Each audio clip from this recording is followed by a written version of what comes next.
혈관 건강하면 늘 겨울에만 생각을 네. 하잖아요. 당연히 겨울에도 위험하죠. 날씨가 많이 추워지면서 혈관이 수축되고 또 고혈압 환자들의 유병률도 높아지게 되거든요. 그런데 여름철도 정말 중요한 것이 여름철에 혈관이 축 늘어지고 확장되면은 혈류의 흐름도 늦어질 뿐만 아니라 혈압이 떨어지는 문제가 생기는데 이것을 보상하는 작용으로 교감신경계가 아주 과도하게 항진되면서 심장 박동이 굉장히 빨라지게 됩니다. 네. 빨라진 심장 박동에 맞춰서 혈압이 또 널뛰기를 하는 경우도 있고요. 그것 때문에 여름철에도 정말 혈관 관리, 뇌졸중, 심근경색증과 같은 혈관성 질환이 위험해질 수 있습니다.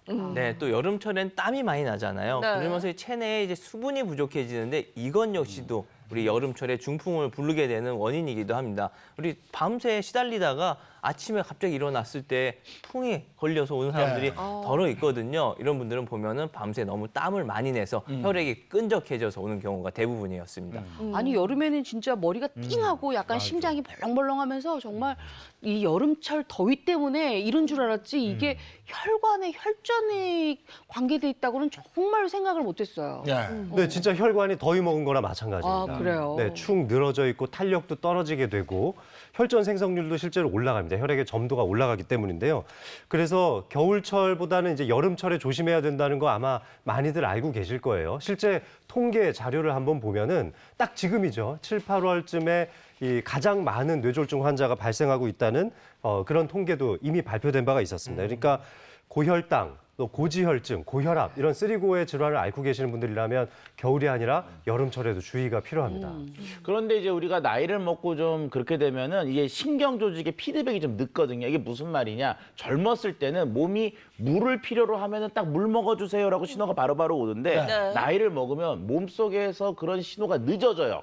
그러면 실질적으로 내가 물을 먹어야 되겠다라고 생각을 하시면 몸 속은 이미 완전히 사막처럼 빡빡 말라 있는 거죠. 그렇게 되면 결과적으로 혈액이 점점 진해지고 그러면서 이제 혈관 건강에 문제가 발생될 소지가 높습니다. 실질적으로 통계 자료를 보면요. 뇌졸중 환자의 3명 중에 1명, 즉 한 33% 가까이가 여름철에 발생된 것으로 알려졌을 때 여름 역시 이 뇌졸중 환자에게는 굉장히 위험하고 혈관 건강을 챙겨야 되는 중요한 계절 중에 하나라고 말씀드릴 수가 있습니다. 우리 또 뇌졸중을 한의학에서는 중풍이라고 얘기를 해요. 근데 네. 지금 우리가 여름철 뇌졸중 얘기를 많이 하고 있잖아요.